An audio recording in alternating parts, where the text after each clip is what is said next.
tiba-tiba dengan lajunya dia punya perkembangan tu, dia kenal huruf, dia kenal nombor dan dia boleh mula mengeja. Start daripada tu, alhamdulillah, kalau kita kata daripada bulan 3 tu sehingga ke sekarang dah bulan 12, anak saya dah boleh menulis, anak saya dah boleh membaca, anak saya dah boleh baca, tengok jam. Nama saya Nuriani, saya tinggal di Seksyen 7, Shah Alam. Dalam tahun 2019, masa tu anak saya masih di taska lah. Saya perasan dia tak kenal huruf, dia tak kenal nombor, apa lagi membaca. Jadi saya ada bawa dia buat assessment. Dia lebih pada dia punya speech assessment lah. Lepas tu dan discover betul lah Wise ni ada masalah speech. Dan saya minta dia suggestion sebab saya bagi tahu Wise ada masalah pembelajaran juga, delay development. Jadi dia cadangkan jiwa damai. Start pada tu saya search. Rupanya jiwa damai dekat je dengan rumah saya. Anak saya mula masuk kelas EIP masa mula-mula buka bulan 9 tahun 2019. Dia mula dengan totally zero. Dia ada masalah speech. Lepas tu daripada ada buat assessment dekat Hospital 90, dia dikategorikan sebagai global development delay. And in fact, Sungai Buloh pun refer saya untuk bawa anak pergi ke pusat disleksi Malaysia lah. So basically senang cerita, dia ni ada masalah dari segi pembelajaran. Jadi dia masuk bulan 9, saya cakap dekat cikgu, saya tak ada minta benda lain, saya nak anak saya kenal huruf, kenal nombor, boleh membaca. At least dia ada basic skill untuk mempersiapkan dia untuk masuk sekolah. Tapi daripada bulan 9 tu sehingga ke mula Mac PKP tahun ni, Mac tu adalah titik tolak mulanya bila saya nampak anak saya dia punya perkembangan tu drastik. Sebab apa? Ada kelas 1-to-1. Masa dalam tempoh PKP tak ada kelas fizikal kan, jadi ada kelas 1-to-1. Jadi daripada tu drastik, dia tiba-tiba dengan lajunya dia punya perkembangan tu, dia kenal huruf, dia kenal nombor dan dia boleh mula mengeja. Start daripada tu, alhamdulillah, kalau kita kata daripada bulan 3 tu sehingga ke sekarang dah bulan 12, anak saya dah boleh menulis, anak saya dah boleh membaca, anak saya dah boleh baca, tengok jam. Dan alhamdulillah, cikgu-cikgu kat Jiwa Damai pun beritahu anak saya dah cukup bersedia untuk masuk ke sekolah. Jadi kita sebagai mak bapak, kita je yang tahu anak kita ni macam mana, perkembangan dia macam mana. Dan walaupun saya masa mula dapat tahu Wise ni dia lambat bercakap. Budak mula bercakap umur 2 tahun, tapi Wise mula bercakap, kataan pertama dia keluar yang kita faham umur 3 tahun. Itu je dah sebenarnya tanda-tanda dia ni lambat. Tapi saya masih kata tak apalah, okey ni, lambat, biasa budak lambat perkembangan. Dan dia drag saya masukkan dia taska umur 4 tahun, umur 5 tahun. Saya hantar tanpa saya check dia punya progress tau. Sebab saya assume cikgu mesti dah ajar. Tapi bila dia umur 6 tahun di taska, tapi dia masih belum kenal huruf, belum kenal nombor, apalagi membaca, itu ada masalah. Kita sebagai parent, kita kena ambil inisiatif sendiri. Jadi saya hantar anak saya untuk assessment kat merata tempat, 3 tempat lah sebelum Wise start kelas IP untuk confirmkan sebenarnya anak kita ni apa masalah dia. Dan untuk dapat yang terbaik kan untuk anak, kita kena involve sekali. Selain pada kita kena sacrifice dari financially, kita punya komitmen. Dia tak boleh lepas langsung pada cikgu. Kita kena ada involvement sekali. Kalau tanya saya, Wise masuk daripada mula sampai dah setahun lebih ni, alhamdulillah saya dapat apa yang saya nak daripada Wise. Jiwa Damai bagi servis yang bagi saya cukup memuaskan hati saya. Anak saya dah bersedia untuk sekolah. Saya tak akan mampu untuk buat benda ni sendiri. Sebab cikgu-cikgu biasa pun belum tentu boleh nak ajar anak-anak. Bagi saya istimewa macam ni. Jadi cikgu-cikgu di Jiwa Damai ni alhamdulillah dengan dia punya skill, dengan dia punya approach, insya-Allah lah dia akan dapat membantu anak-anak yang terutamanya yang ada masalah dari segi perkembangan.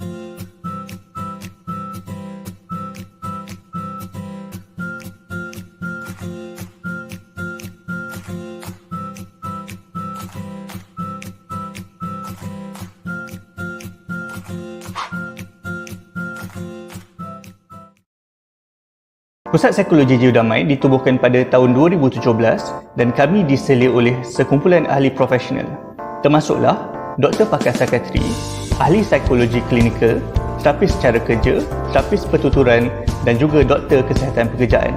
Servis kami termasuklah memberikan khidmat kepada orang dewasa, kanak-kanak dan juga tempat kerja dan organisasi.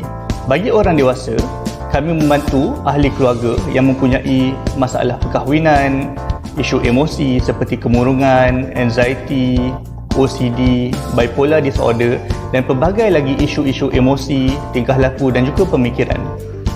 Bagi kanak-kanak, kami membantu ibu bapa mengenal pasti apa punca masalah pembelajaran kanak-kanak mereka ataupun apa isu perkembangan anak mereka, seperti mengenal pasti jika anak mereka mempunyai ciri-ciri autism, hyperaktif, masalah pembelajaran, school refusal, isu intelektual dan pelbagai lagi. Bagi tempat kerja, kami membantu majikan mengajar pekerja-pekerja mereka bagaimana mahu menguruskan emosi dan juga tekanan di tempat kerja supaya tempat kerja menjadi tempat yang harmoni dan mereka menjadi tenaga kerja yang produktif. Di Pusat Psikologi Jiwa Damai, kami cuba fahami apa isu individu, masyarakat dan juga tempat kerja dan kami berikan solusi yang holistik supaya setiap individu dapat merealisasikan potensi diri masing-masing.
Bismillahirrahmanirrahim. Assalamualaikum warahmatullahi dan salam sejahtera kepada semua. Terima kasih kepada para peserta yang sudah hadir dalam live webinar Zen Orzi kita pada hari ini di page Facebook Pusat Pakar Psikologi Jiwa Damai. Keadaan anda pada hari ini amat kami hargai. Jadi sebelum kita teruskan majlis, izinkan saya untuk memperkenalkan secara ringkas webinar kita pada hari ini. Saya Karin James, pengarah program webinar Zen Orzi dan juga merupakan pengacara majlis anda pada hari ini.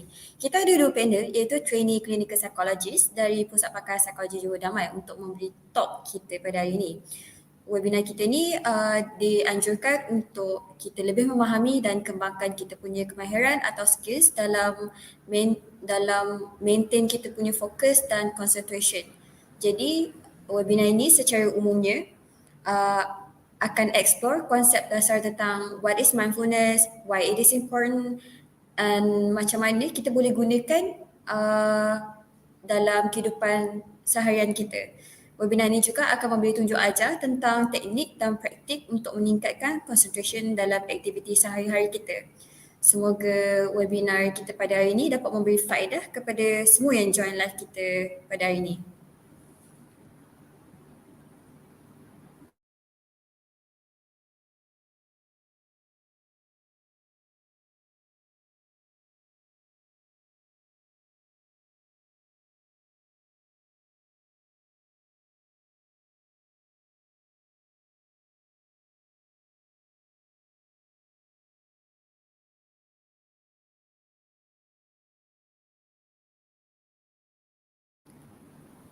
Hadirin sekalian, majlis seterusnya akan beralih ke slot pertama kita pada hari ini.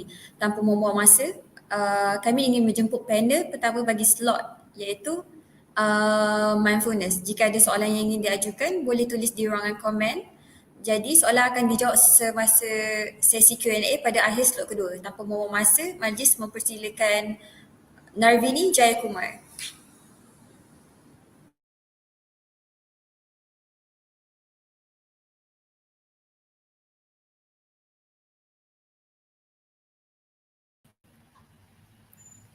Thank you, Kairin.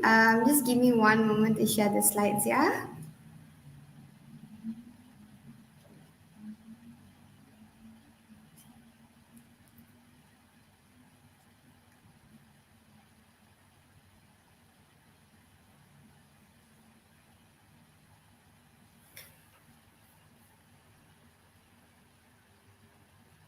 Okay, semua boleh nampak ke?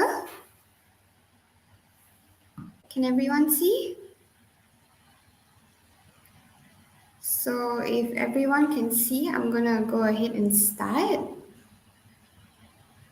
Alright, so today I'm gonna be talking about mindfulness. So I'm not sure how many of you have heard about mindfulness or what your belief is on mindfulness. So I'm just gonna explain a little bit about it. We'll talk about the definition first. So what does mindfulness actually mean? So according to John Kabat-Zinn, who is the founder of mindfulness, he said that it means to keep one's complete attention to the experience on a moment-to-moment basis in an open and non-judgmental way. Meaning to say that the key word here is open and judgmental. Sometimes we pay attention to things and we have all these thoughts that come into our head and we find ourselves automatically judging these things, whether they are other people, other experiences, or even ourselves. So this, even though it sounds mindfulness, oh, it sounds easy, think about how it can be to actually be non-judgmental to yourself. It can be pretty difficult at times, but once you've mastered this, it becomes easy. So this is what mindfulness is. This is how it's defined. And mindfulness is not, it wouldn't be a way to relax, or it's not a religion, or it's not a way to change your thoughts, but it's just a way for you to be open and non-judgmental. So moving on. Okay, so these are some of the benefits of mindfulness. The first one being that it helps to decrease symptoms of depression and anxiety. So how does it do this? So for example, when you have all these negative thoughts, so for example, think about it as, oh, I'm anxious, I'm worried, I don't know how to do this, I'm running on a deadline, I have this project going on, and through mindfulness, you start to replace all these negative, ruminating thoughts that you have about yourself. So it could be like, oh, if I finish this late, it means that I'm slow, it means that I'm not good enough. So you replace it with non-judgmental observations. And moving on to emotional reactivity. How does mindfulness help? It helps to reduce emotional reactivity. So you observe your emotions and you observe your thoughts as they are. Just observing them. Yes, okay, I feel sad or I feel happy, whatever the emotion may be, or the thoughts that you might have. Wow, the sky looks so pretty today, but not necessarily reacting immediately. So a reaction can be a behavior that follows the thought and the emotion. So speaking of behaviors, what about behavioral regulation? So mindfulness increases behavioral regulation. So when we observe and we accept our internal states without judgment, we can choose behaviors that align with our values and our long-term goals. And that leads to improved self-control and regulation of behavior. So sometimes when you're angry, anger is the emotion that usually comes on top, right? Um, all of our reactions, whether it's sad, it can sometimes appear as anger, fear can appear as anger.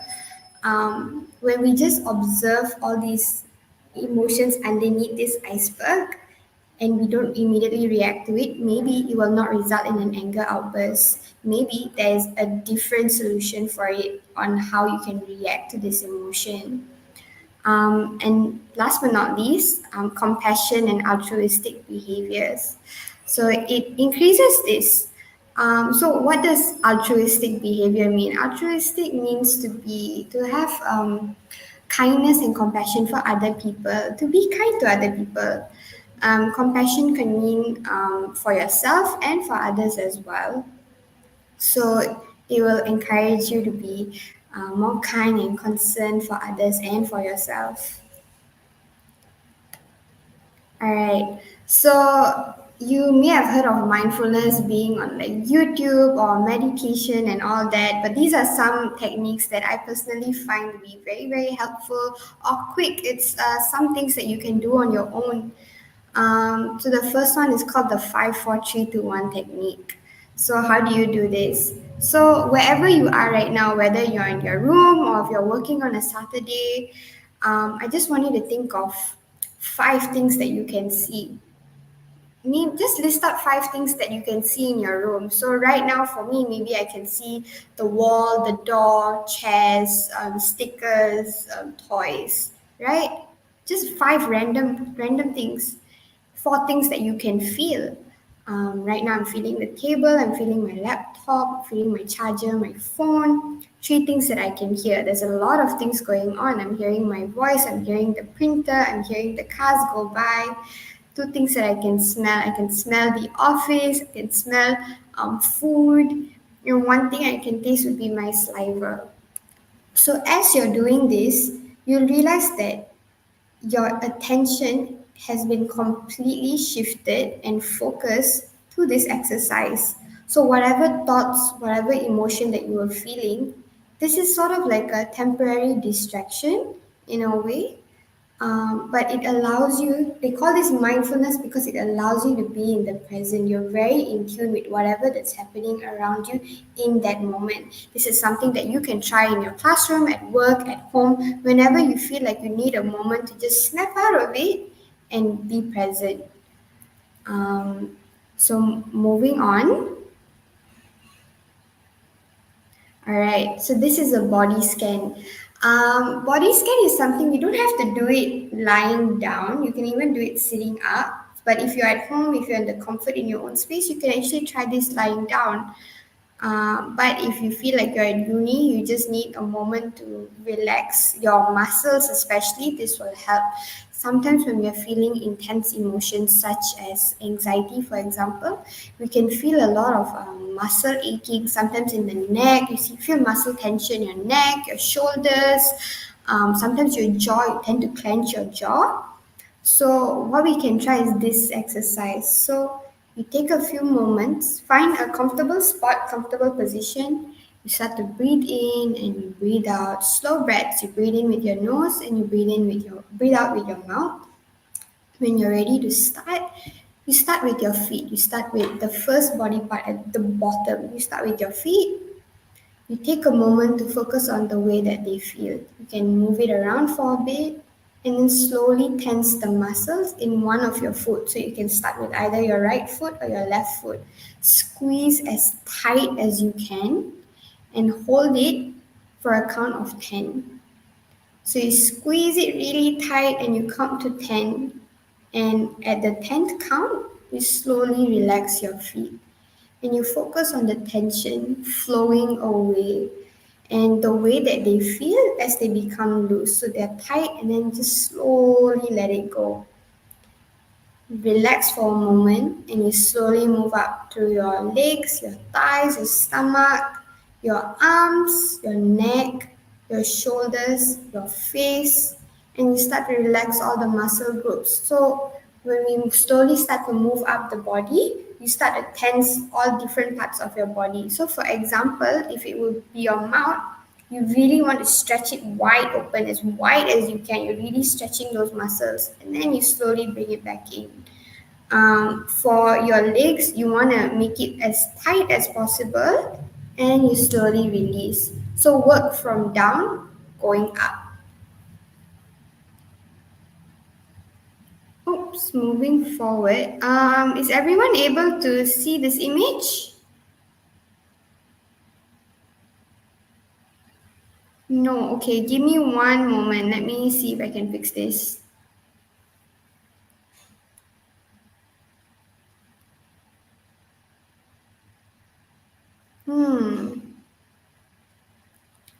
Okay, wait, okay.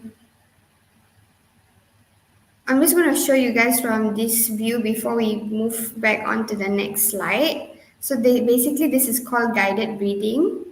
The idea is that you sit straight. You close your eyes or open slightly, but ideally if you want to be in the moment or you find it very difficult to remove your thoughts, it's better for you to close your eyes so that you're not easily distracted by external stimuli or things like that. So you just breathe naturally, breathe the way that you would, and then just slowly start to concentrate on your breathing. Just notice it going in, going out, in and out. And maybe you can start to repeat a phrase to guide you or to help you. So, for example, if you're breathing in, then you can say to yourself, breathing in. And then when you're breathing out, you can say, breathing out.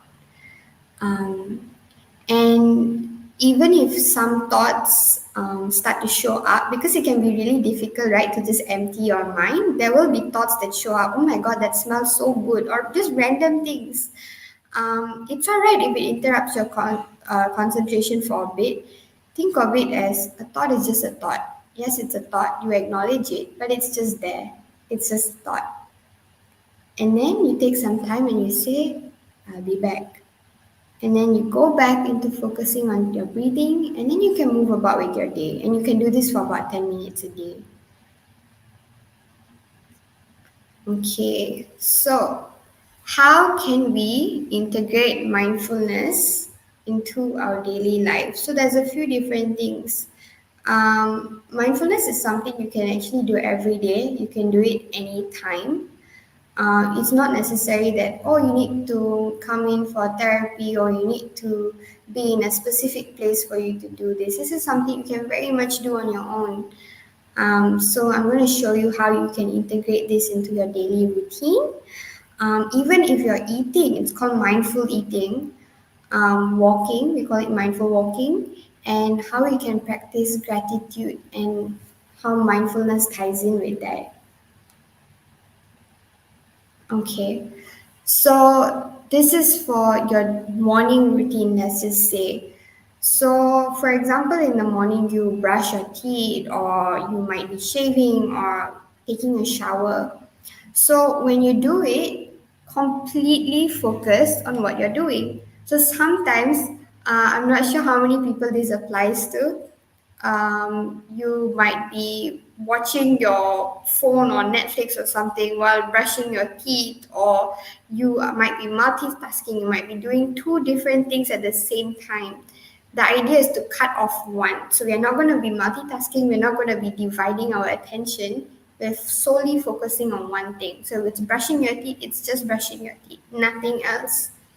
So you totally focus on what you're doing, your body movement, what you're doing. You're moving your hand, the taste of your toothpaste. It's so minty. The touch of the bristles against your teeth, maybe it might touch your tongue. The smell, whether your Colgate is scented or not. The sight, maybe you're looking at yourself in the mirror while you're brushing your teeth, and the sound. And you'll notice that you're very in tune with that moment. So for example, so this one says that, when you're in the shower, you notice the sound of the water as it sprays out of the nozzle. It hits your body, it gurgles down the hole. As I'm saying all this, you can imagine this, right? It's very specific and it's very descriptive. You notice the temperature of the water, and the feel of it in your hair, on your shoulders, running down your legs. You notice the smell of the soap and the shampoo, and you feel them against your skin. You notice the sight of the water droplets on the walls or the shower screen, the water dripping down your body, and the steam rising upwards. You notice the movement of your arms as you wash or you scrub shampoo. As you're doing this, as I mentioned, thoughts will arise, and that's okay. You acknowledge them. Yes, my thoughts are my thoughts, but they're just thoughts, and you just let them be. And you try to continue doing what you were doing. Bring back your attention to the shower. Again and again, your attention will wander, but when you realize this is happening, acknowledge it. Note what distracted you, and bring your attention back to the shower. And why do I say note what distracted you? Sometimes the things that keep replaying in our minds are the things that we're the most concerned about. And it can also help to just pen them down, which I will get into in a bit. All right. So what about when we're eating? How do I be mindful when I eat? So mindful eating or conscious eating is the practice of being fully attentive to your food, your feelings, your hunger, and your satiety cues. So satiety cues means knowing when you are full. So how do you do this? How can I be mindful when I eat? Number one, stop when you're full.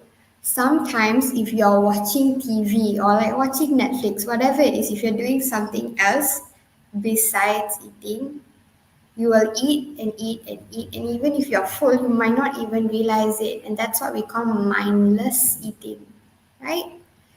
Number two, no multitasking. Why? Because when you multitask, you may not even realize that you're full. So you continue to eat.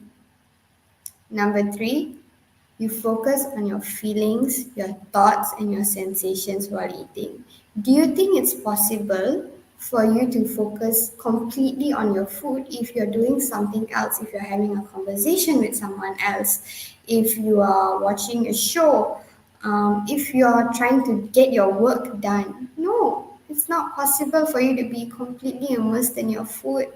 You might even forget to enjoy the experience. This will be something you've been craving for so long, something you've wanted, but the experience is diminished because of the external thing or the other thing that you're doing.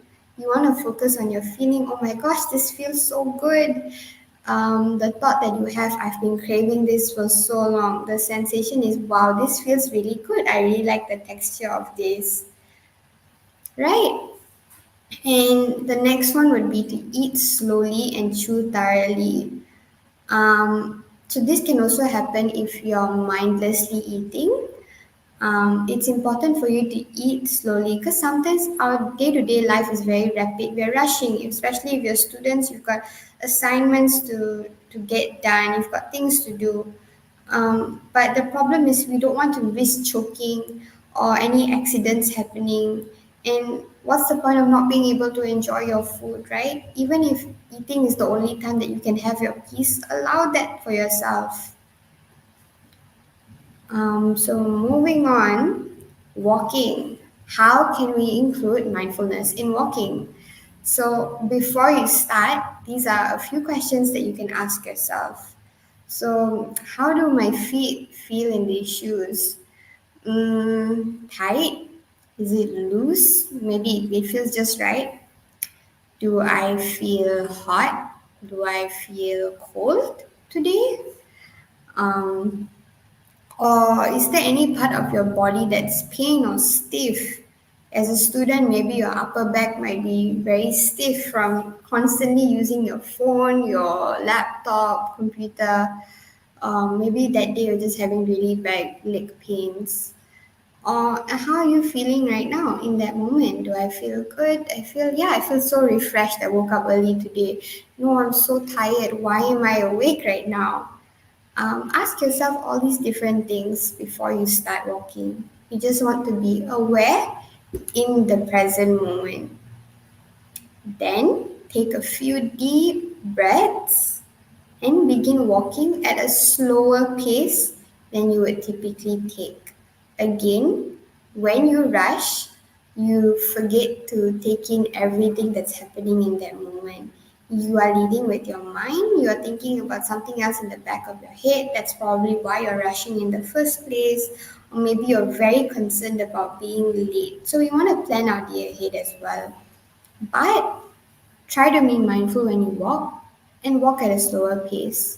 So once you started this, notice how your body feels.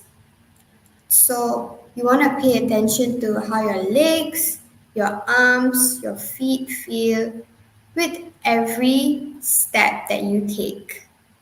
All right? And then you want to make sure that you're focusing on your breath as you're walking. Slowly and deeply breathe in and out. So you're walking, you're just focusing, oh my gosh, my arms are swaying, my feet feel fine now. I'm breathing in and breathing out. And appreciate your surroundings. Find beauty, notice something funny, watch someone be kind. You can appreciate colors or things that are oddly shaped, sounds, or maybe you can even identify items as you walk. For me personally, something that helps me to be mindful when I walk is by counting. Sometimes you get very distracted with your thoughts, so you can count your steps as you walk. I know nowadays like you have your phone or your Fitbit, your Apple Watch to do that for you. But it's not about counting the number of steps you do in a day. It's just helping you to focus, right? Okay, and this is the last one, gratitude. So remember earlier how I mentioned that you can pen down your thoughts. Maybe this is something that you can start, and it's pretty simple. You can just get any notebook. You can decorate it however you like because this is yours.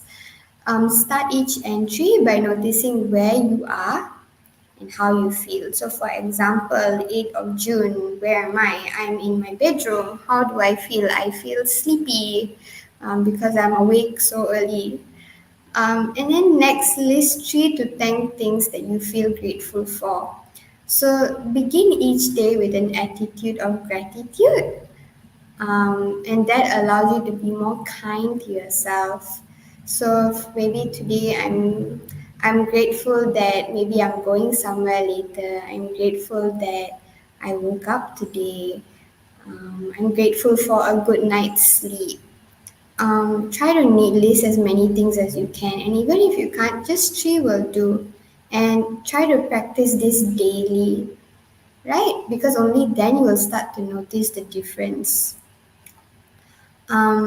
The second thing would be to maybe you can get a jar for those of you who are a little bit more creative and want to put in a little bit more effort. You can decorate a jar and you can fill it with a few blessings each morning or evening. During a hard day, empty the jar and read through your notes. And sometimes it might even put a little smile on your face. So that is all from me for today. I'm going to pass it back to the moderator, but if you have any questions, feel free to leave them in the comment section and we'll address them later.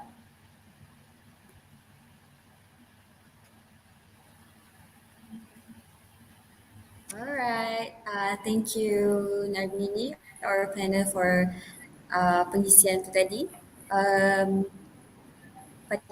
Peserta kalau ada soalan, boleh tulis dekat ruangan komen dan soalan-soalan tu semua akan dibaca selepas habis kedua-dua slot. Jadi majlis kita akan diteruskan ke slot concentration. Dipersilakan panel kita Sharmila Narendran. Hi everyone. Can you guys see the slide?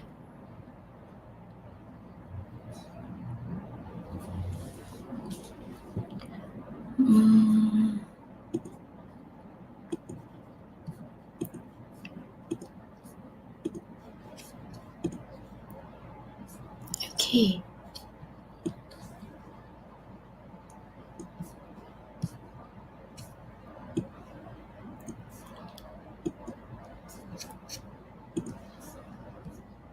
Alright, if you guys can see my slide, I'm gonna start to present.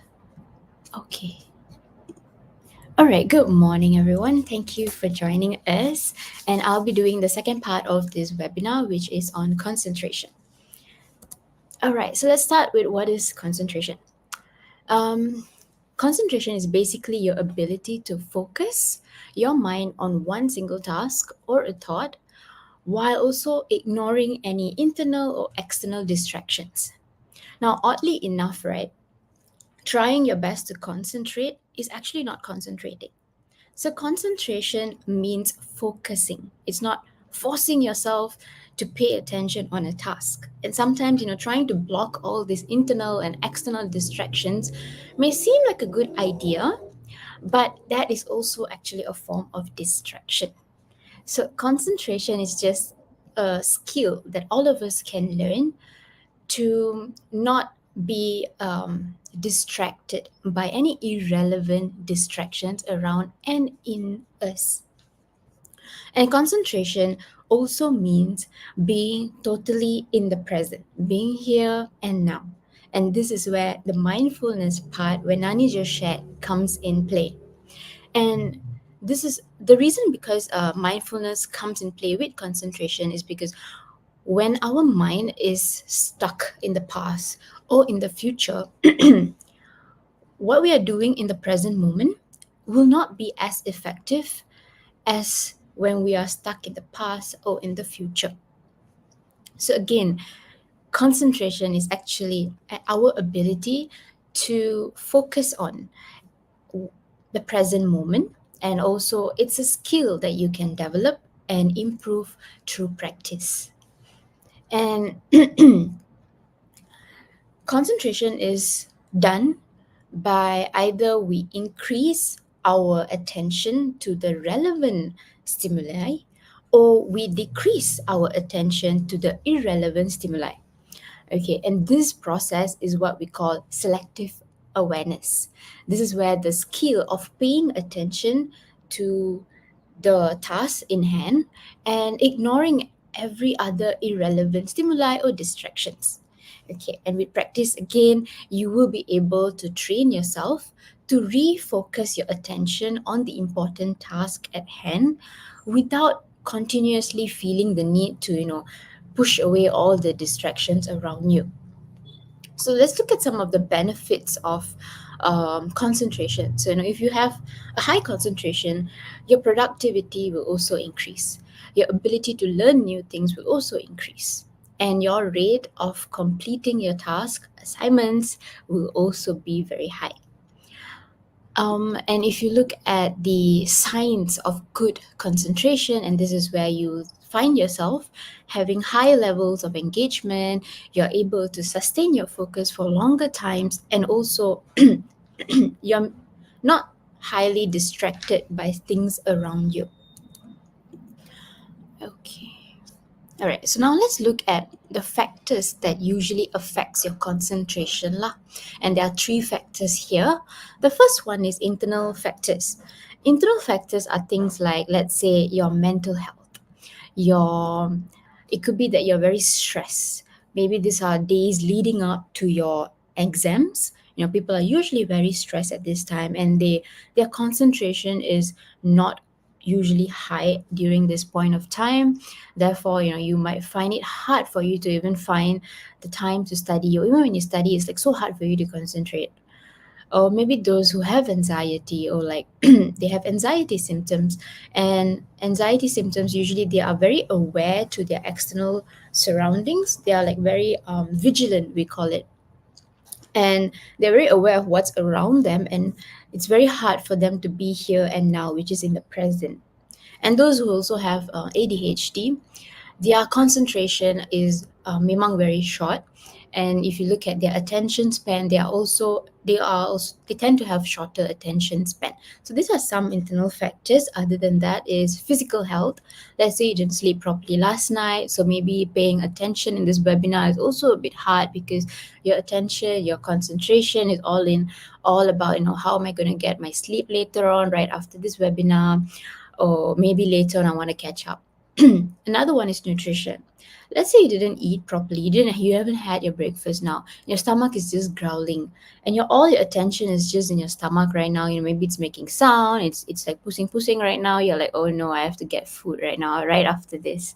And these are internal things that can distract you from paying attention in the present moment.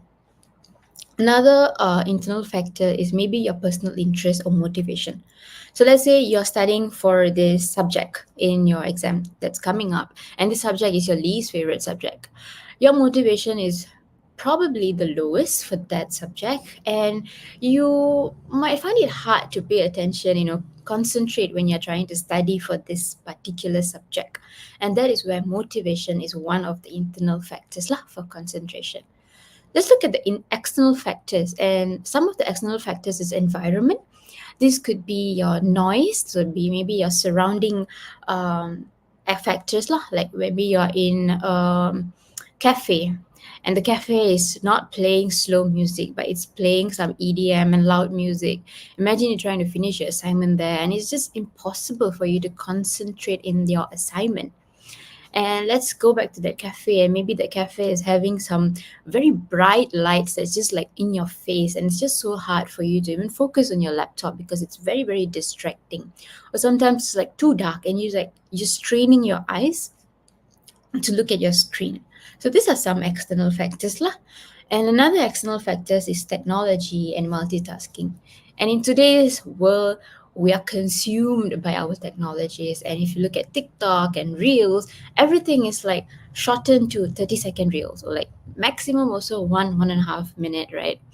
And when we consume that on a daily basis, we are actually training our brain, training our concentration to also be short.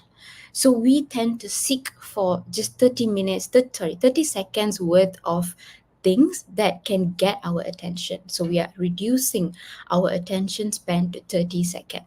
And that is how technology affects us.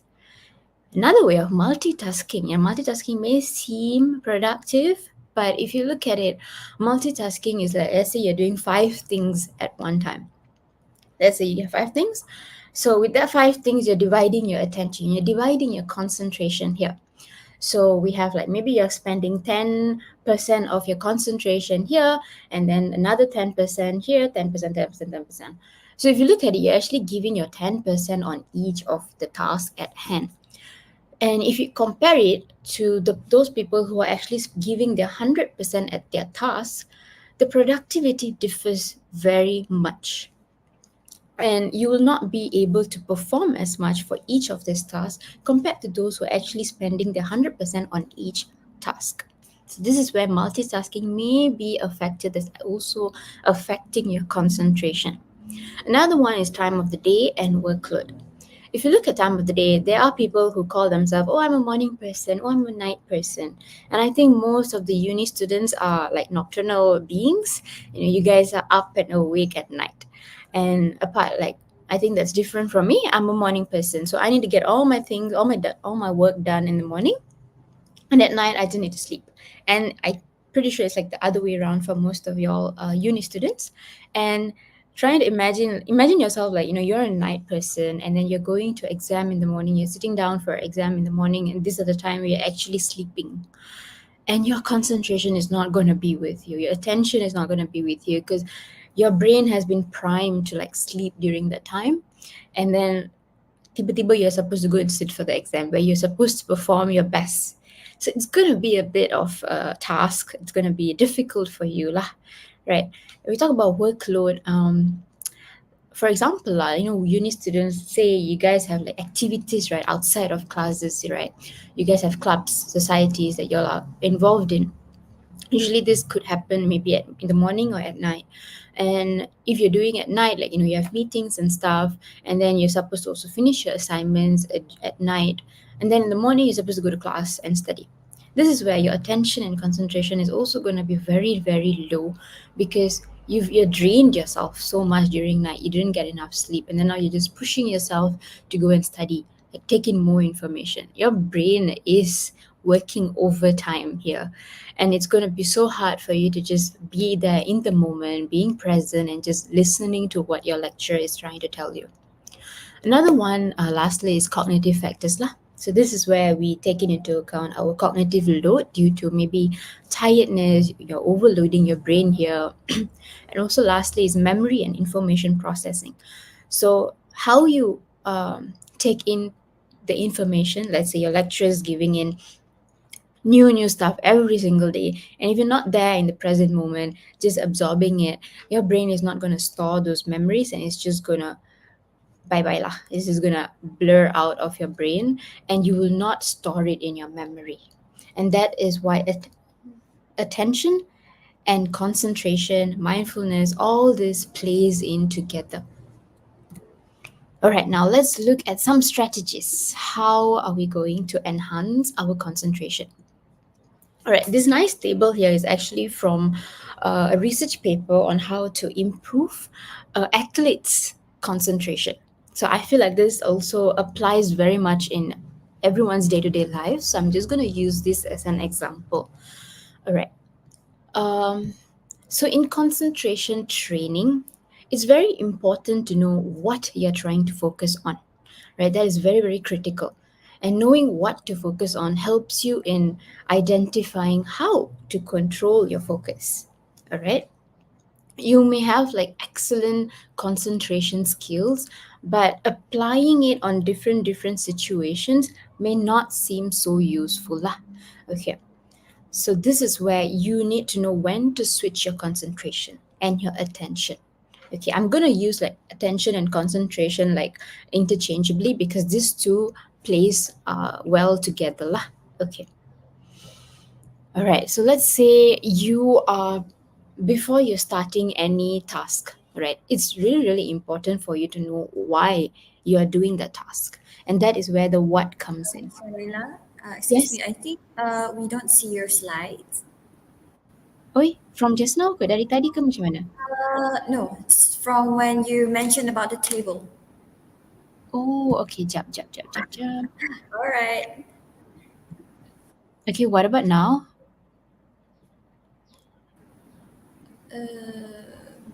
Yeah, we can see already. Thank you. All right, so sorry about that.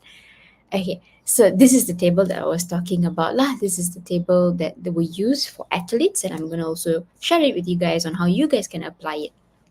Okay, so let's say before starting any task, it's really important to know why you are doing this task. What is the purpose of this task? And this is where you go and check in your intentions, right? Try to repeat the purpose of you doing this task. Remind yourself, the benefits of it if possible. What are you going to get from doing this? How is this going to benefit you?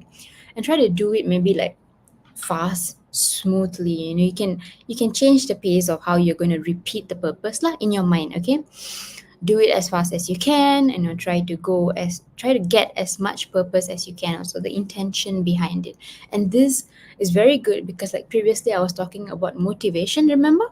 And that is how this can be applied to increase your motivation when it comes to maybe completing your assignments. All right, let's say currently you need to study for your assignments, and you need a single focus, or you need to maybe remember specific informations, right, for your exam.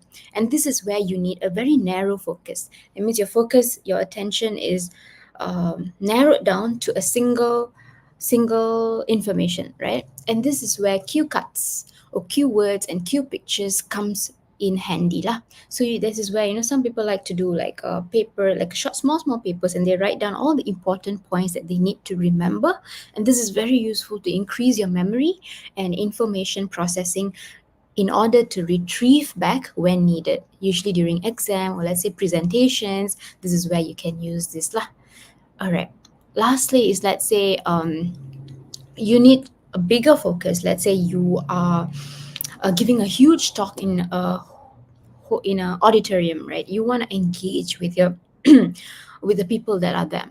So this is where you try to open up your attention, you open up your concentration to the whole room, right? You scan the room, you try to look at the people that is far ahead, and then you try to look at the people at the corner. You try to engage with everyone. And you can do this, you train yourself by looking at things at the far, at the side, in front of you. You try to do this on a daily basis, before your presentation. This can help you up with your concentration during your presentation as well. The next one is, let's say you want to have a very open conversation with people, let's say in a social setting. You want to concentrate in the conversation while also engaging what is around you, what is going on in the social setting. So this is where the skill is a bit automatic here. So it's more of like playing the narrow and the broad focus. So you're going to play both here. So this is where you have an open stance here. Okay, it means you're having a very open stance. Okay, you're gonna be very open here and like just take in everything that's going on around you. It could be from somewhere that's near you. Let's say someone is around you trying to talk to you. Just listen to them, see what they're doing, see their facial expression, and then just look around the room, trying to read the room, what is everyone else is doing in. So this is where you can also have this very open awareness and also a bigger concentration skill here. Another one is, let's say you find yourself very anxious. So you're like, let's say for people who have like anxiety symptoms, right? They tend to be very hyperventilated. They're too aroused. Okay, so the way you want to maybe decrease your arousal is do a breathing exercise. I think you can try some of the Nani's methods that she has shared before. But another method maybe you can try is slow breathing.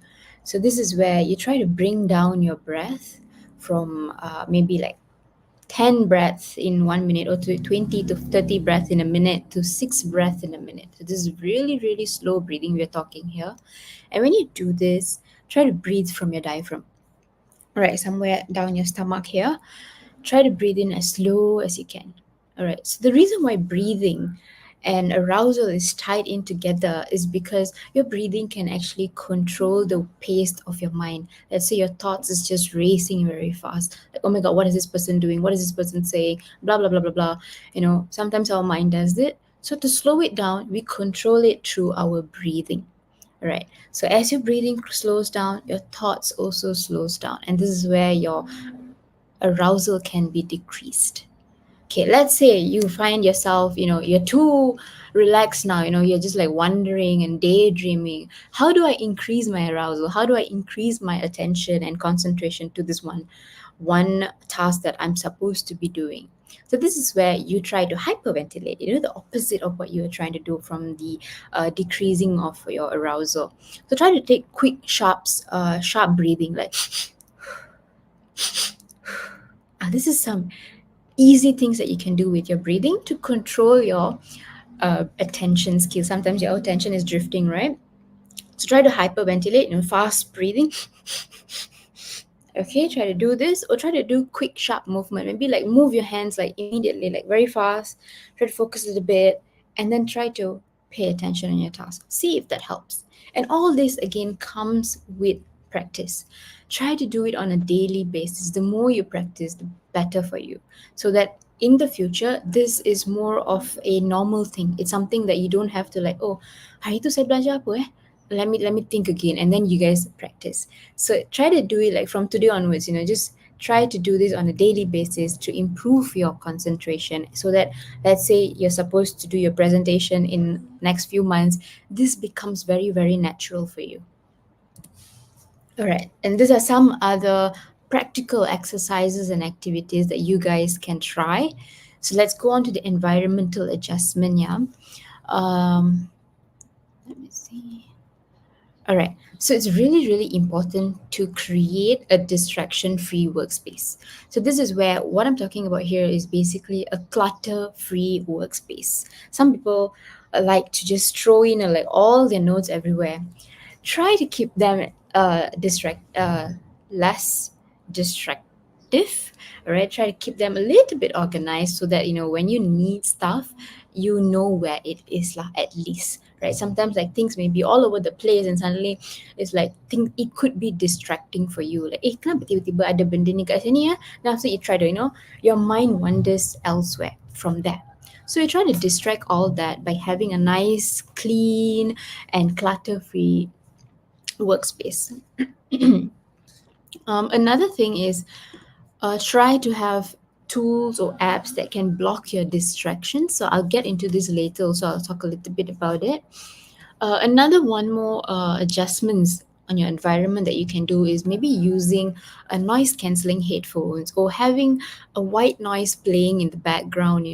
YouTube has a lot of this, so you can maybe explore your options through that.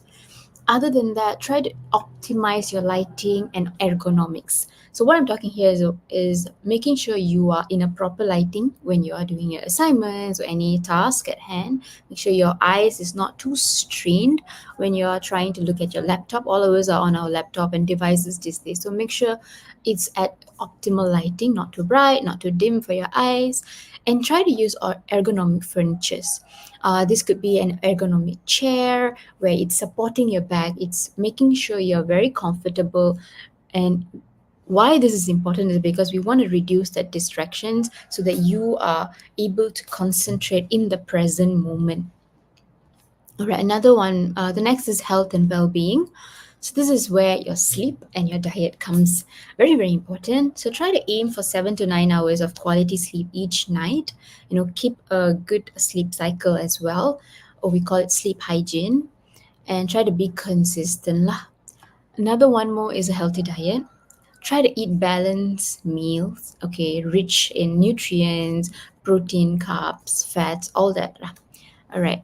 And also the most important one is stay hydrated. Drink lots of water, especially these days where it's scorching hot out there. Next is, engage in regular physical exercises. This could be from as simple as walking, or you want to go a little bit more with jogging, or you want to do yoga, simple yoga. So you don't have to like bend all the way, break your bones or something. No, just go light yoga is also good, to just be in the present as well, where it can increase your attention and then it can also increase your concentration. And I think a side effect of all these exercises, it reduces your stress, which is very important for uni students out there. Another one more is, please take regular short breaks for your physical movement as well. Let's say you are doing your assignments, you're doing like hours and hours straight. Try to break it down to short breaks, every 30 minutes or every 50 minutes, and then go for a short walk, 1 minute walk, and then come back and continue your work lah, so that you don't overload your back, your shoulders and all, so that it gives more flexibility to yourself. Lastly is cognitive techniques. Okay, this is where mindfulness and meditation comes in play. It's very useful. So those techniques that Nani has shared before is very, very useful to also increase your attention and concentration. You can use maybe meditation apps, guided session. There are some on YouTube as well. They are all free. So try to make use of it to improve your focus, reduce your stress and anxiety as well. Another one is Pomodoro technique. I'm not sure how many of you guys have heard of this. This is an excellent time management technique that we use for primarily we used to use it for ADHD people, but you can use it, anyone can use it. It's just amazing. So what it does is go on like a 25 minutes of focus intervals where 25 minutes you're just focusing on your work, and then you take a short 5 minutes break, or you want to take a little longer also can, maybe 15 to 30 minutes, but then make sure you are recharged, and then you come back for your work, and try to repeat this maybe like for 8 hours a day, or maybe 2-3 hours first, and see how useful it is, and adjust the timing to your attention and your concentration. Right. There's also cognitive rehab therapy. This is where you can go for therapy and you can train your brain, to improve your memory, to improve your concentration as well. And we have this here in Jiwadamai. So if you guys are open to seeking help in improving your concentration, we also do it here. You can just reach out to us anytime. The next one is task management. So yeah, like I said earlier, try to break your task to smaller, manageable steps, manageable tasks. So instead of focusing the task as a whole thing, it may seem overwhelming for you, or it may seem like, oh, this is impossible for me to complete. So try to break down to smaller things. Maybe if it's an assignment, I can think of like maybe today you're gonna finish one paragraph of introduction. Okay, and then tomorrow you go back and like you continue another paragraph of introduction. So it seems like smaller tasks, and at the end of the month maybe you finish a whole, oh sorry, end of the week you finish your whole introduction already. So this is how you try to like break down your task to smaller steps lah. Another one is try to prioritize your tasks and set clear goals. I think most of us know what SMART goals is. So try to make to-do lists, how your goals can be measurable, manageable, be very, very specific with it lah. Okay. Lastly is mental and cognitive exercises. Okay, this is where you can play puzzles, you can engage in memory games or other brain training exercises that are out there on your apps. There's a lot out there that's also very free. So please make use of it also to improve your mental and cognitive strength, that affects your concentration. Another thing that could also help is, like I said earlier, limit your multitasking, because try to give your 100% to one task by being present, just giving your everything in that maybe the 25 minutes, and then for that 15 to 20 minutes, go do whatever you want, and then come back, continue with that task. Because when you do this, you're able to give your 100% instead of splitting that 100% to maybe 5 or 10% to all the tasks around you. Right, that increase your performance and your effectiveness when it comes to performance lah. Okay, lastly is concentration exercises. Okay, one of it is like you can count backwards in 7. This also improves your concentration, your attention, your memory. And if you're not good in maths, it's okay. You can try focus reading sessions. So this is where try to read articles or books without any distractions. So this can improve your attention in the long run. Okay, and also one thing that I wanted to say earlier is you can use apps or you can use tools to block any distracting website or app. You can limit your social media use. Try to set timers when you're using your technology, your devices out there. I think some devices you can lock the apps after certain hours of using them. So try to use all this to improve your attention. All right. I think the next one is try to integrate all these techniques, these tips into your daily life. Make it a daily routine and start from now instead of waiting for the moment, maybe you're waiting for a good time to practice all this. There is no good time. Today, now is the good time to practice all this. Make it into a habit. It could be your work or study life. Try to use this all into this work and study life. Again, technology management is really, really something to be concerned these days, because all of us are engaging with technology on a daily basis. And sometimes it can be too much. And if you're looking at TikToks and Reels for 30 seconds, eventually your attention is only going to be 30 seconds. And that is really, really concerning. So try to improve your attention and concentration by looking at longer videos. Maybe look at YouTube videos that is longer, maybe like few more minutes, 20 minutes, and see if your attention can increase. And lastly, mindfulness practice is really, really important, to be very present. And when you're present, your attention is here and now, in the present moment, in the task you're doing at hand. And when you're able to pay attention to the task, your concentration is also with you. It can also increase over time. And I think that is all from me and from us. So thank you very much. Thank you for listening in. Do drop your comments, any questions that you have. We will address them soon. Thank you.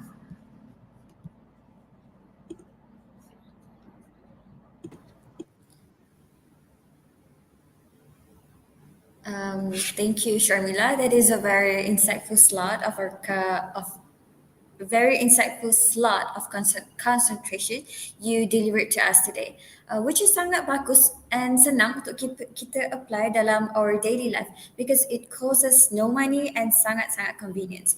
Now, I believe it is the end of the talk from both of our panels. Hence, this is the mark that we're going into the Q&A session. Jadi, saya akan baca soalan yang diajukan and our respective panel will answer it.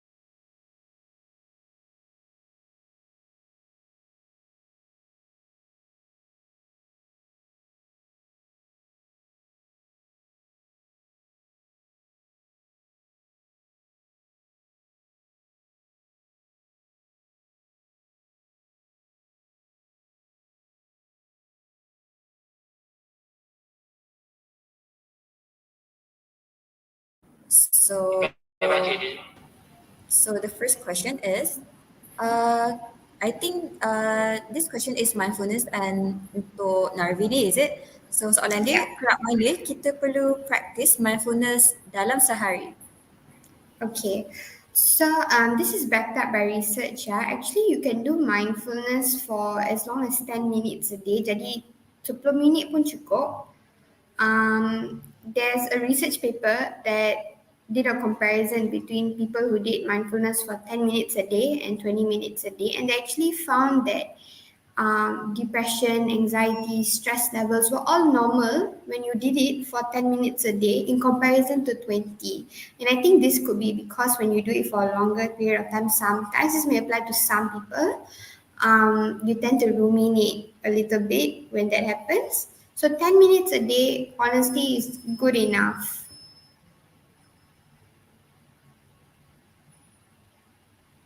So I hope that answers your question. All right, thank you. Moving on to the next question.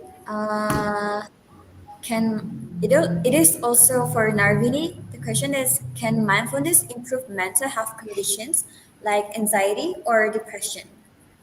Yes, most definitely. Also backed up by research. There's multiple research studies that show that mindfulness is extremely helpful because it helps with anxious thoughts. And even with depression, we have a lot of thoughts as well, right? Also with a lot of these emotions as well, negative, uncomfortable emotions. Yeah, mindfulness can definitely help.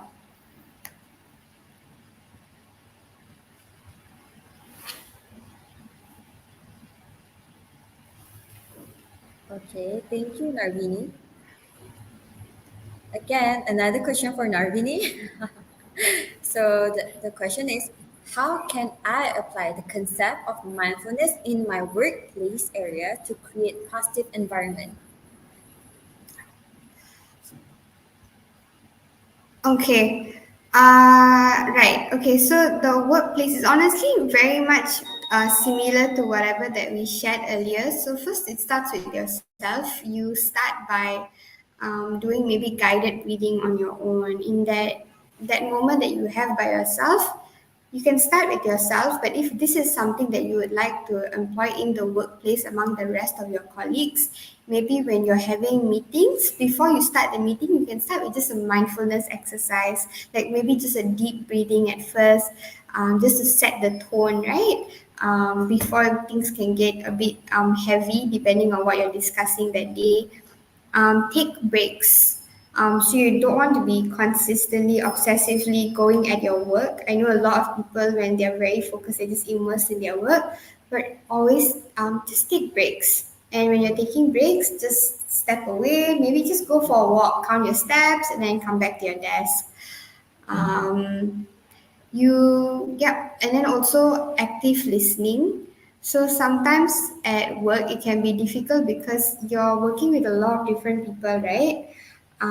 You want to be able to listen actively to their concerns and what they're saying, and mindfulness is open and non-judgmentally. So before you form your opinions, listen and then you move forward. So this will actually prevent from a lot of workplace stress as well, right? These are just some of the few things that you can do to create a positive environment. Even big companies like Verizon, Intel, they all use mindfulness strategies and techniques at um, their workplace. Yeah.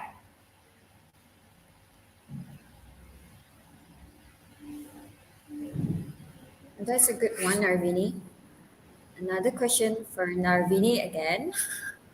What if I am too stressed or unable to do mindfulness? Is there any suggestion? Yes. So of course this will happen. Not to say that oh my gosh, mindfulness is easy, because it's not. It's easy once you practice it, but getting into it is of course difficult. If you're too stressed, so coming from a psychology background, if you are able to meet a therapist, maybe something you can do is called mindfulness-based stress reduction. So that's just one type of therapy that you can consider. But if this is something that you're looking to do on your own, if it's difficult for you to focus explicitly like on your thoughts, what you want to do is you can try to exercise regularly. So exercising, just walking, running, just simple things that you enjoy, because you don't want to do something that makes you even more stressed. You want to do something that you know what you will enjoy. So walking, running, swimming, yoga, anything like that is a very good stress reliever. You can even just start to just stretch your muscles. When you're actively doing that, just focus on what you're doing, the stretching, and whatever thoughts that come, just acknowledge that yeah, there are thoughts, they're just there, but you focus on what you're doing lah. And then another thing that you can do that I think might help a lot is journaling, as I mentioned earlier. Why? Because when you're stressed, it's usually because there's a lot of different thoughts that are going on. There are things that you're stressed about, right? You want to maybe pen down all those emotions. Sometimes when you keep everything up here, it gets very cluttered, and it's easier for you to put it there so you can visualize it properly. And maybe you can say to yourself, maybe before you go to bed, for example, I don't have to deal with this today. I've already written it down. I won't forget, but I will deal with this at another time. So you won't forget. It's already written down, but you don't have to deal with it in that moment. So it's just a few things that you could try. Thank you, Narvini. I think the question is untuk Sharmila now. The question is, as we know, most people with ADHD struggle with concentration. How will practicing concentration help them? Right. Yeah, people with ADHD, there's like few types of ADHD. Either they're hyperactive, they're inattentive, or a combination. Right. So let's say you're hyperactive. That means your attention is like very short. actually both of it, so attention is very short. And you might be very easily distracted to a lot of things going on externally or internally, either your thoughts or things that may be moving around you. So by practicing concentration, what we're trying to do is basically improve or increase a little bit on your attention span. So maybe previously you can only pay attention for 5 minutes or 10 minutes. So as we practice concentration and attention skills over time, maybe we try to just expand it a little bit more from the 10 minutes, 15 minutes to maybe 20 to 30 minutes. This small improvements is what we're trying to do with people with ADHD. Yes. Does that answer the question? Sounds hard for someone with ADHD, but okay. The next question is, how does our technology nowadays, such as smartphone, impact our ability to concentrate in what we are doing in daily life? Right. I think, like I said earlier, we tend to we are feeding ourselves with like very short reels, short TikToks. Not only that, sometimes let's say you're listening or watching a movie or listening to a lecture on your laptop, and on your phone you're scrolling something else, right? This is very common with all of us. And when you're doing that, what we're doing is we are dividing our concentration. And like I mentioned earlier, concentration is your ability to focus your mind on one single task. So when you're doing this task with these smartphones and devices, what you're doing is essentially you're dividing your concentration. You're not giving your 100% to one thing, but maybe you're giving your 25 or 50% to one thing, and the other 50% is maybe you're scrolling mindlessly on your phone or just looking outside the window, stuff like this. So this is how technology nowadays is reducing our concentration over time.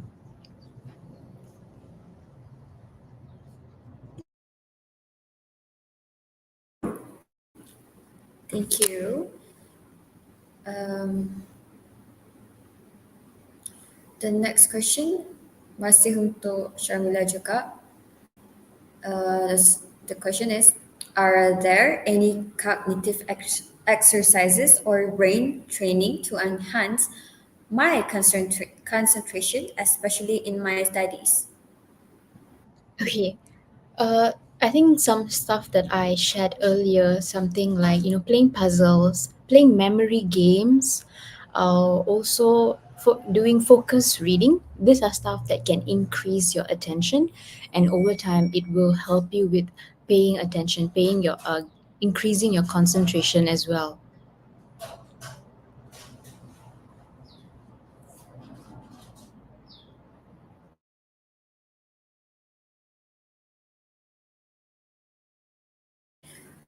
Okay, soalan seterusnya from Farahin Zahari dekat Facebook. Dia tanya, how can mindfulness help people with depression feel better emotionally and understand themselves more alongside other treatments they might be getting? I think this question is for Narvin. Okay, so how can mindfulness help people with depression be better emotionally? Okay, right. So to answer this question, when you're doing mindfulness, as I mentioned earlier, it helps to reduce symptoms because it helps with things like repetitive negative thinking patterns or rumination, right? It helps you to break the cycle because when you're practicing mindfulness, you are actively engaging to be in the present moment, meaning that even though your thoughts are there, you're not focusing on the thoughts. Because, for example, let's just say I have one thought, oh, I don't look good today, and then you will focus on that thought and be like, should I go change what I'm wearing, should I do this, should I do that, and it starts to ruminate, so it becomes one thought and then it becomes many thoughts. When you do mindfulness, yes, that thought is there, but that thought only stays as that one thought. It's just floating around, and what you're doing is you're trying to engage in the moment, right? So that's how it helps you to feel better. And then it also helps you to improve your emotional regulation because when you are non judgmental to yourself, then you can respond to yourself more effectively without feeling overwhelmed. Sometimes when you overthink, you can feel very overwhelmed because a lot of thoughts mean a lot of different emotions. So it kind of helps you to control that in a way, right? Regulate your emotions better. So, to put in short, this is sort of how, like little bits and pieces of how it can sort of help you feel better emotionally. Yeah, besides other treatments, which could be, therapy or medication, whatever it is. That's actually a good one, really. And soalan from Chris SN. Does mindfulness breathing will be able to help people with depression? I think the question is somewhat similar to the previous question, is it or not? Somewhat similar, but I think maybe I can explain a bit more. Lah. Does mindfulness breathing help? Yes, it does help. How mindfulness breathing helps is okay. So this is going to get a little bit biological since we didn't really explain the biological side of things earlier, right? As humans, we all have two things: the sympathetic nervous system and parasympathetic nervous system. So, whenever we are afraid of something or we get anxious, then it starts to activate the fight or flight system. So relevant to the parasympathetic nervous system, which you guys can go and read about later lah. But in very layman terms, what it means is that it will help to reduce your body's stress response. So, for example, instead of fight or flight, we have better emotional regulation now. When we are breathing, we start to have a decrease in feelings of anxiety and the physical symptoms. So, for example, with breathing, you start to feel maybe sweating or your heart rate starts to rise, right? When you're mindful, this would slowly reduce. And that's sort of how it helps, especially with people who have anxiety or depression. I hope that answers the question yang participant kita bagi. And the next question is, I'm not sure if this question related to mindfulness or concentration, but maybe our panel boleh jawab juga. Soalan dia adalah, how to handle frustrated feeling if we cannot complete our task on time?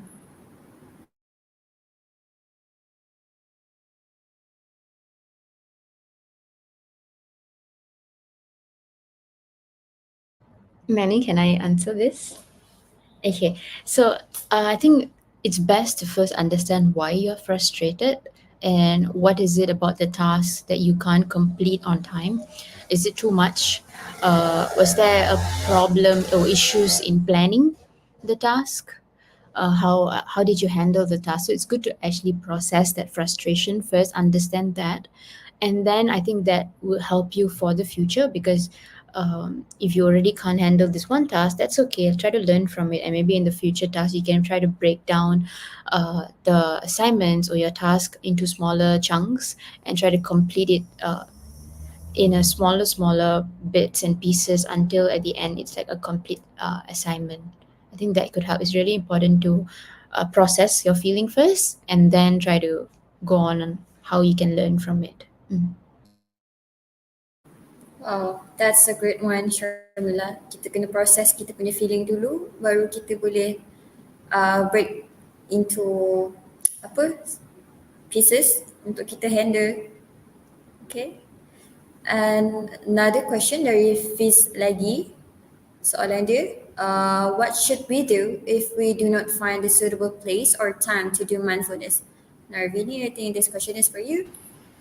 Okay, so sometimes this can happen, right? We are in like crowded spaces like a wedding, or maybe you're taking the train, the public transport, LRT, MRT, kan? Okay. If you're not able to find a suitable time or place, it doesn't mean that you can't do practice mindfulness. You still can. It's just that maybe we find different ways. So yes, your environment will be very, very distracting. What you can do is you can also do something called carrying a grounding object. So this can be even like a little stone or something small that you can keep with you, and take that out of your pocket or wherever it is that you're keeping it with you. But I suggest to keep it somewhere close. Grab it and just hold on to it. Focus on how it feels. Just draw your attention to that. That alone on its own is already mindfulness. It's trying to help you to get in the present. Okay?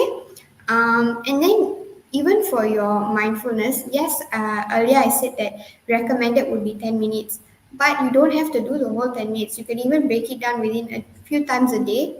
Um, in that moment, you can even do 1 minute of just trying to breathe in and breathe out, just focusing on your breath. You don't have to engage with people in that point of time. 1 minute is all that you need. So this can be done anywhere and everywhere. Ideally, you want a place that you can block out distractions, but even if that's not possible, that's okay. So I hope that helps. I think yang Narvini cakap tadi tu is the one under 5 4 3 2 1 mindfulness practice, is it? You can try the 5 4 3 2 1. You can do that, but if you feel like that itself is too stimulating or too much, you can carry a grounding object, which is basically anything that is small and can fit in your pocket or you can keep with you. Or you can do guided breathing, which is just breathing in and breathing out for at least just a minute. Just a minute will do. Alright, thank you. Mm. Next question from Bhavina Selvaraj. How do you think healthy food and mindfulness? I think the question tak habis kot. How do you think healthy food and mindfulness will I think maybe I think I'll just answer this how I perceive it. So I think maybe you're saying something like how does healthy food tie in with mindfulness or how is it correlate? So yeah. if that's the question, okay, for example, say that you're someone that has very bad stomach issues, and anytime you eat something spicy, it hurts your stomach. So this causes you a lot of distress. This causes you a lot of negative emotions, right? So when you take in healthy food, nutritious food, things that don't hurt your tummy, automatically your mental health will also improve. Your negative thoughts will also start to reduce. So how is this being mindful? Is you're making mindful, conscious decisions about what you're putting into your body. So maknanya back to back, it is still related to our lifestyle juga lah kan? Mm. It helps if you know what you're taking and if you know that it's good for you. I think even some foods like things that are high in proteins or magnesium, things like that, they do research has proven that they have some element of helping with your mental health as well. Okay, next question is, wow, this is actually a good question. What is your perspective on virtual autism in children, specifically in the context of the increasing prevalence of brain rot content and its impact on their ability to maintain concentration and focus? Okay, I think it's best if I explain what is virtual autism is. So virtual autism is where children nowadays are using a lot of technology, digital devices, and they're just consuming a lot of screen time. And this usually is, you can see how they also socially are withdraw. They're not as socialized as others. They have communication issues, or they're not very active, like physically active. They're very dormant, and they have attention problems, and also maybe some developmental delays as well. And this is, I think, seeing this more and more in children these days, because they're growing up with devices around them. Okay, because they're growing up with devices around them, and the impact of their ability to maintain concentration and focus. Okay, so I think one of the biggest impact is, like I said earlier, as they grow up with all these devices, and the content that they are watching is also very, very short, right? It's like either 30 second or 1 minute, maximum. And that is like they're training themselves from like maybe baby or like toddler age itself to have a very short attention span. And not only that, children watch some cartoons that are very highly arousing for them. So this can also make them too hyper aroused. So when they're that, their attention is also like all over the place, so they're not able to concentrate properly in one thing for so long, because they're so used to getting a new like because new stimulus. So their attention and concentration is always seeking for something new every 30 seconds, or every few seconds they want something new, they want something new. So in the long run, their attention is shortened and their concentration is also shortened. I hope that explains, answers that.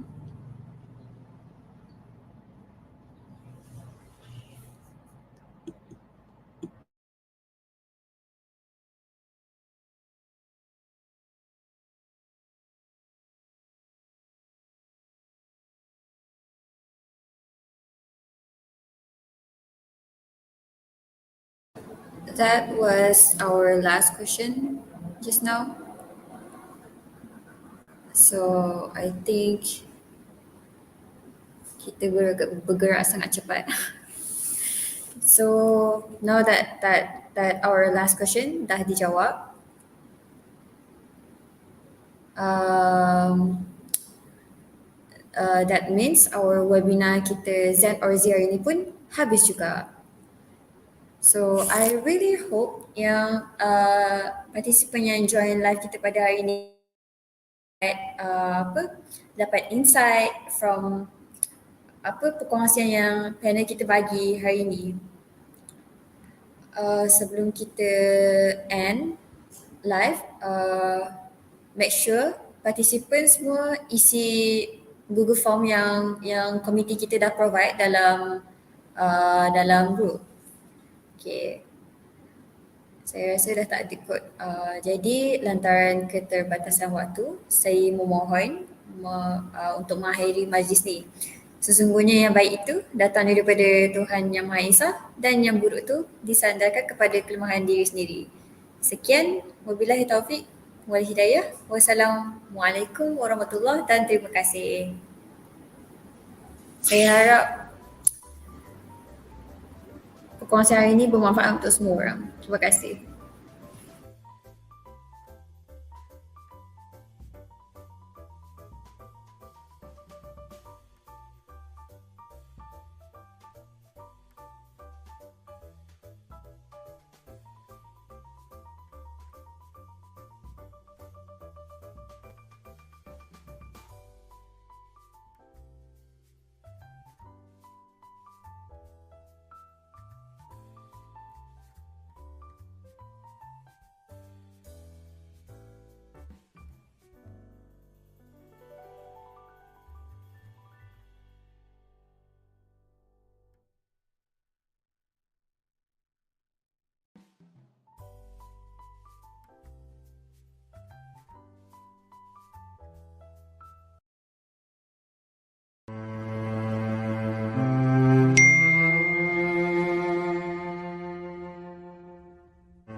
tiba-tiba dengan lajunya dia punya perkembangan tu, dia kenal huruf, dia kenal nombor dan dia boleh mula mengeja.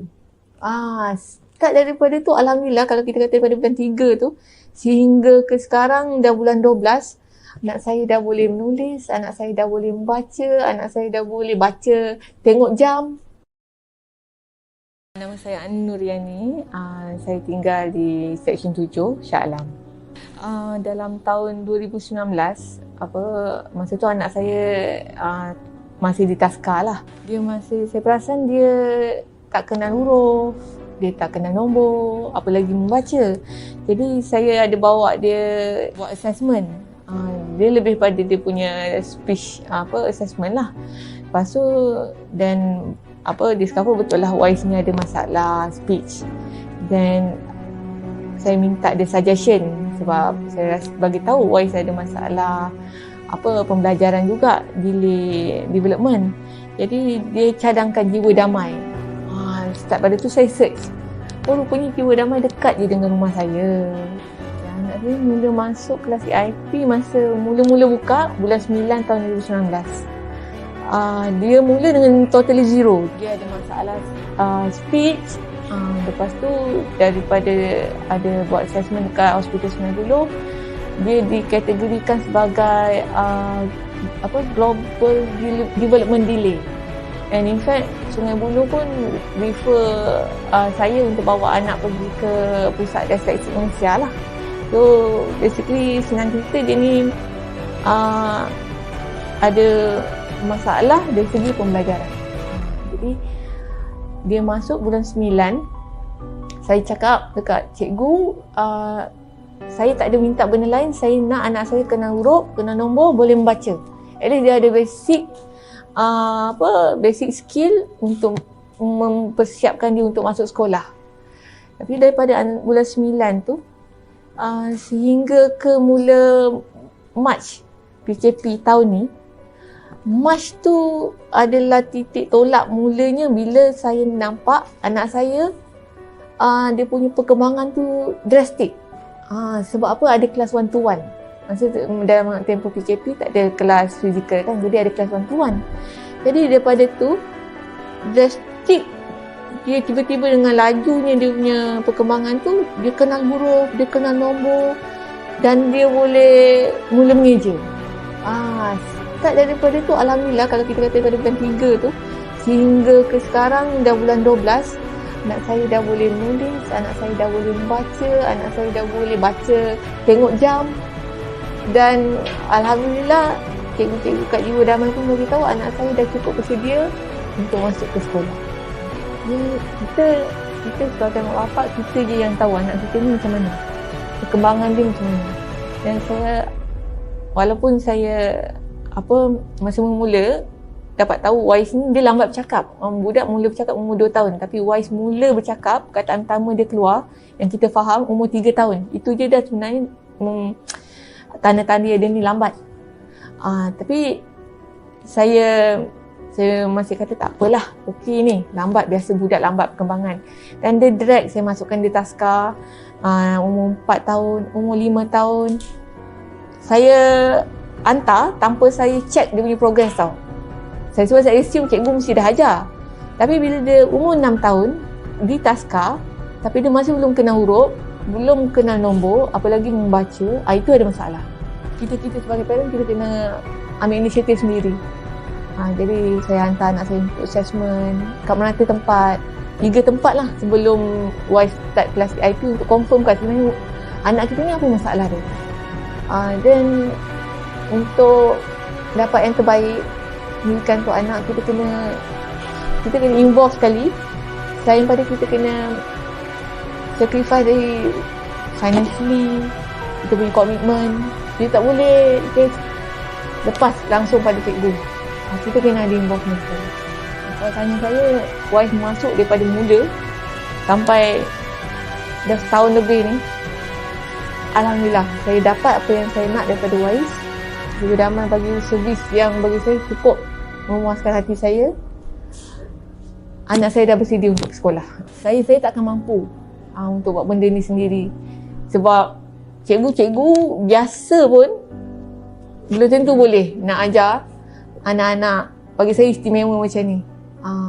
Jadi cikgu-cikgu di Jiwa Damai ni alhamdulillah dengan dia punya skill, dengan dia punya approach, insya-Allah lah dia akan dapat membantu anak-anak yang terutamanya yang ada masalah dari segi perkembangan.